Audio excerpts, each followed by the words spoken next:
کا مقام اتنا اونچا ہے کہ میرے نبی کی ظاہری حیات میں نبی کے مصلی میں نماز پڑھانے کا حکم آمنہ کے لال نے دیا ہے. سبحان اللہ.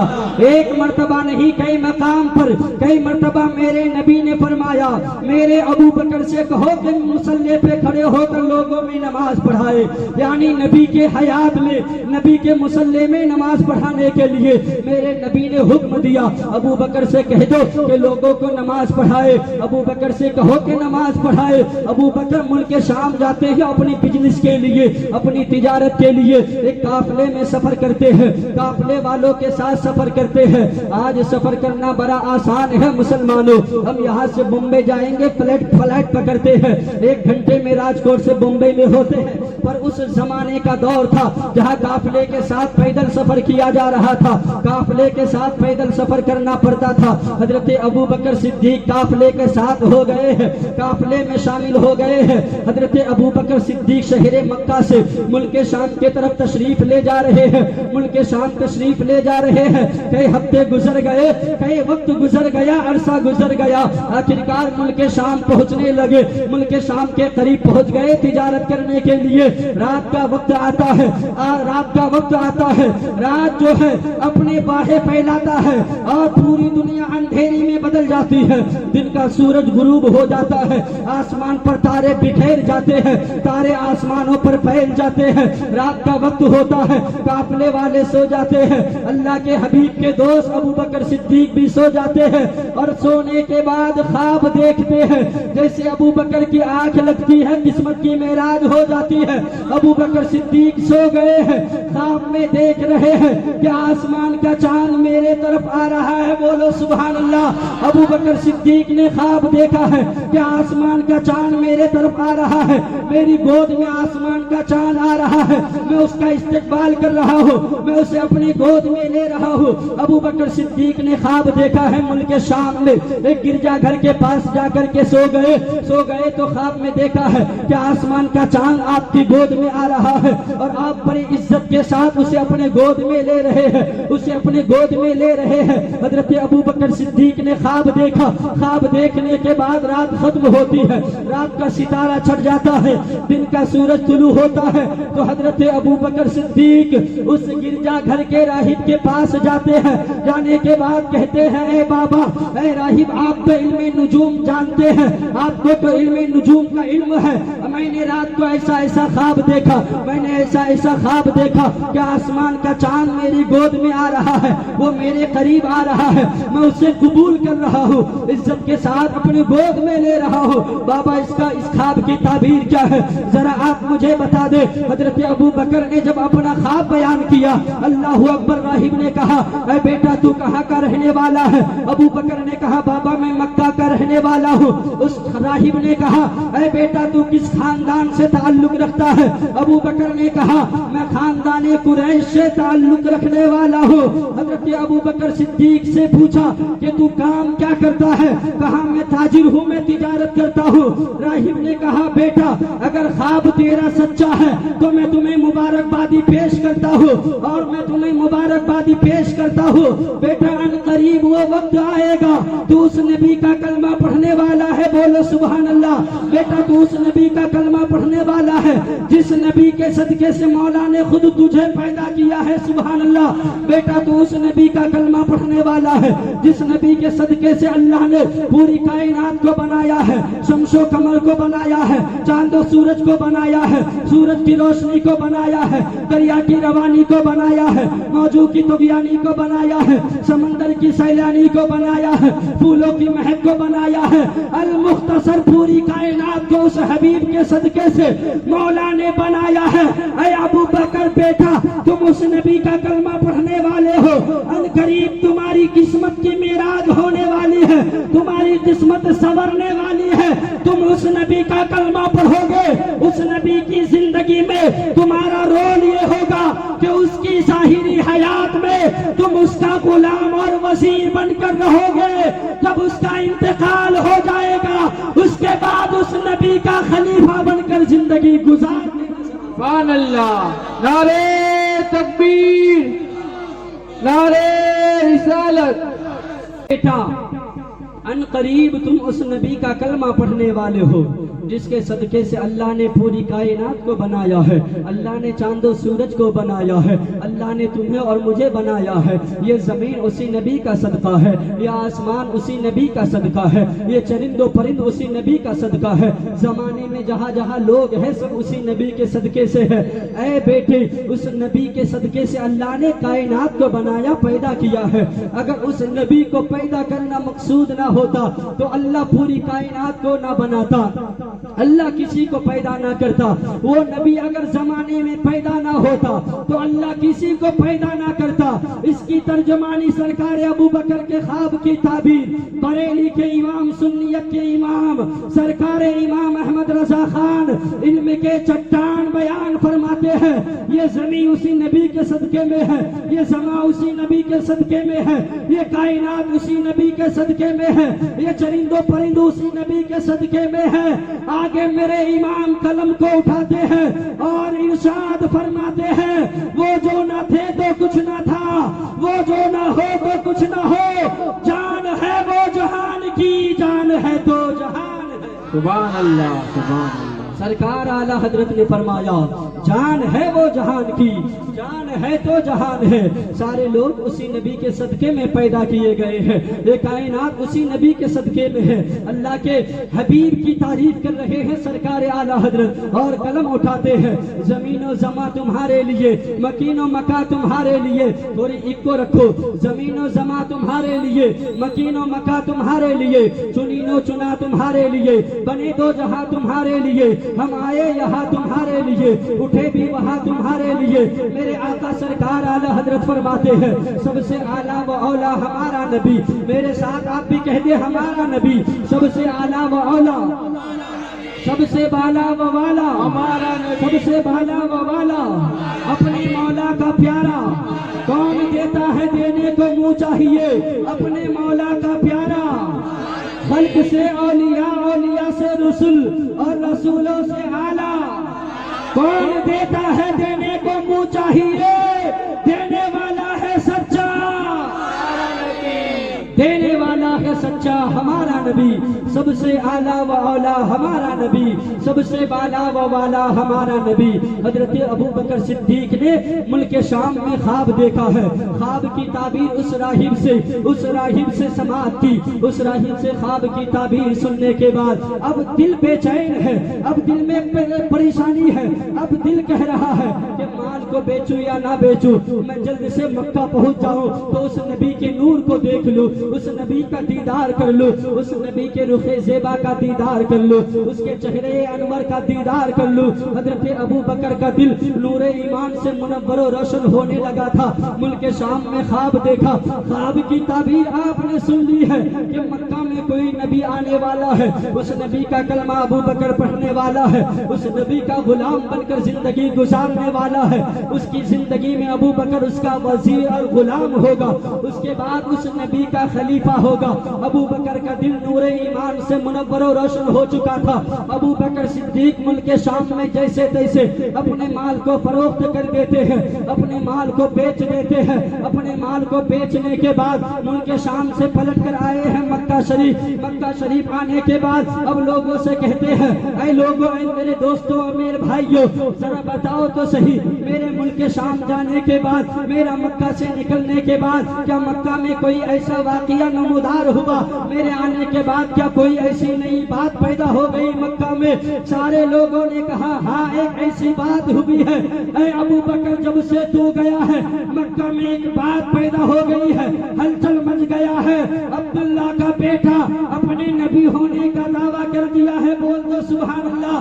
جب ابو بکر نے سنا کہ عبداللہ کا بیٹا عبد المطلب کا پوتا مکہ میں نبی ہونے کا دعویٰ کیا ہے، اپنی نبوت اور رسالت کا اعلان کیا ہے، ابو بکر خوش ہو گئے۔ خواب تو پہلے ہی دیکھا تھا، خواب کی تعبیر بھی معلوم کر لیا تھا، ڈھونڈتے ڈھونڈتے آقا کریم کی بارگاہ میں آتے ہیں، مصطفیٰ جان رحمت کی بارگاہ میں آتے ہیں، شمع بزم ہدایت کی بارگاہ میں آتے ہیں، رسول باوقار کی بارگاہ میں آتے ہیں، عورتوں کو مقام عطا کرنے والے نبی کی بارگاہ میں آتے ہیں، بیٹیوں کو زندہ درگور ہونے سے بچانے والے نبی کی بارگاہ میں آتے ہیں، غریبوں کے غمگسار آقا کے پاس آتے ہیں، غریبوں کے آقا کے پاس آتے ہیں، یتیموں کے سہارا آقا کے پاس آتے ہیں۔ جیسے ہی ابو بکر آتے ہیں، میرے آقا نے ابو بکر کو دیکھا ہے، ابو بکر نے نبی کو دیکھا ہے، نبی مسکرانے لگے، بولو سبحان اللہ۔ نبی مسکرا کر کہتے ہیں، اے ابو بکر کیا تیرا ایمان لانے کا وقت نہیں آیا ہے؟ اتنا سننا تھا۔ حضرت ابو بکر نبی کے قدموں میں گر جاتے ہیں، عرض کرتے ہیں یا رسول اللہ، اسی لیے تو غلام آیا ہے، آپ مجھے کلمہ پڑھایا اور کلمہ پڑھا کر مسلمان کر دیجیے۔ نعرے تکبیر، نعرے رسالت، نعرے حیدری، جشن شہید اعظم۔ حضرت ابو بکر صدیق رضی اللہ تعالیٰ عنہ میرے نبی کی بارگاہ میں آئے ہیں۔ میرے نبی نے فرمایا ابو بکر کیا تیرا ایمان لانے کا وقت نہیں آیا ہے؟ کیا تو اب بھی ایمان نہیں لائے گا؟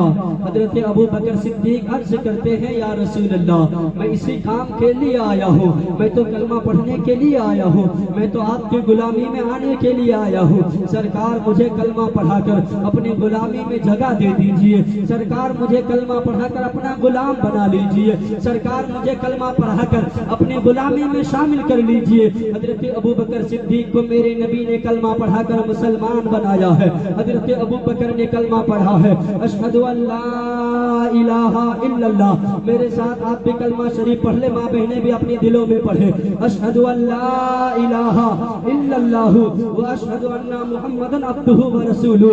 حضرت ابو بکر کو میرے نبی نے کلمہ پڑھایا، ابو بکر نے کلمہ پڑھا ہے، نبی نے کلمہ پڑھایا ہے۔ ابو بکر کا دل نور ایمان سے منور و روشن ہو گیا ہے۔ میرے نبی کی محبت میں ابو بکر مچل گئے ہیں، اور ابو بکر نے ببانک عرض کیا یا رسول اللہ علیہ السلام، میں آپ کے قدموں پہ قربان، میرے ماں باپ آپ کے چرنوں میں قربان، یا رسول اللہ میرا کنبہ میرا قبیلہ آپ کے چرنوں میں قربان ہو، یا رسول اللہ آپ نبی ہے میں آپ کا غلام ہوں، آپ نبی ہے میں آپ کا امتی ہوں، یا رسول اللہ میں نے آپ کا کلمہ پڑھا ہے، سارے لوگ میرے طرف مخاطب ہو، آپ ذکر امام حسین میں بیٹھے ہیں، میں اپنے ماں بہنوں سے بھی اعلان کروں گا، چائے آپ پی رہے ہیں چائے پی لیجئے، اس کے بعد محبتوں کے ساتھ دل کے کانوں سے گفتگو کو سنیں، ایسی باتیں ایسی گفتگو ایسی کردار والی باتیں ہمیشہ آپ کو میسر نہیں ہوگی۔ حضرت ابو بکر نے کلمہ پڑھا ہے، میرے نبی نے کلمہ پڑھایا ہے، ابو بکر نے عرض کیا رسول اللہ میری ماں میرے باپ آپ کے چرنوں میں قربان ہو، خود میں آپ کے قدموں میں نثار ہوں، آپ کے قدموں میں قربان ہوں، یا رسول اللہ آپ اللہ کے نبی ہیں، آپ اللہ کے پیغمبر ہیں، جو نبی ہوتا ہے میں نے اپنے باباؤں سے سنا ہے، اپنے راہبوں سے سنا ہے، جو نبی ہوتے ہیں اس کے پاس علم غیب ہوتا ہے، جو نبی ہوتا ہے اسے غیب کی خبریں معلوم ہوتی ہے، جو نبی ہوتا ہے پیچھے کا علم اسے ہوتا ہے، جو نبی ہوتا ہے وہ دور کی بتا دیتا ہے، جو نبی ہوتا ہے اسے کائنات کا علم ہوتا ہے۔ اے ریل نگر والوں کان کھول کر سن لو، محبتوں کے ساتھ سننا، آج ریل نگر کے اندر ہم اور آپ مسجد قاسم کے باہر ایک جا ہوئے ہیں، حیدری کمیٹی کا یہ احسان ہے کہ سارے لوگوں کے ایک جگہ پہ جمع کیا ہے۔ حیدری کمیٹی 3 سال سے لگاتار میرے سامنے محنت کر رہی ہے، 10 دن سے لگاتار محنت کر رہی ہے۔ حیدری کمیٹی کے جتنے بھی افراد ہیں میں سارے ذمہ داروں کو مبارکبادی پیش کرتا ہوں، اس نے جی توڑ محنت کوشش کی ہے، ہر سوسائٹی میں گیا ہے، جا کر کے جلسے کے نام پر لیٹر دیا ہے، پوسٹر دیا ہے، سب کو دعوت دیا ہے، موبائل کے ذریعے دعوت دیا ہے، فون کر کے دعوت دیا ہے، کسی کو گھر جا کے دعوت دیا ہے، تب جا کر کے آپ اور ہم ایک جگہ پر جمع ہوئے ہیں۔ یہ امام حسین کی مجلس میں ہم اور آپ آئے ہیں، ہم آئے نہیں ہیں بلائے گئے ہیں۔ ایک تو حیدری کمیٹی والے کا یہ کرم ہے، انہوں نے ہمیں دعوت دی ہے، دوسرے مقام پر آقا حسین نے ہمیں بلایا ہے، اگر آقا حسین نہ بلاتے ہم اور آپ نہ آ پاتے۔ آقا حسین کا کرم ہو گیا، حسین کے نانا کا کرم ہو گیا۔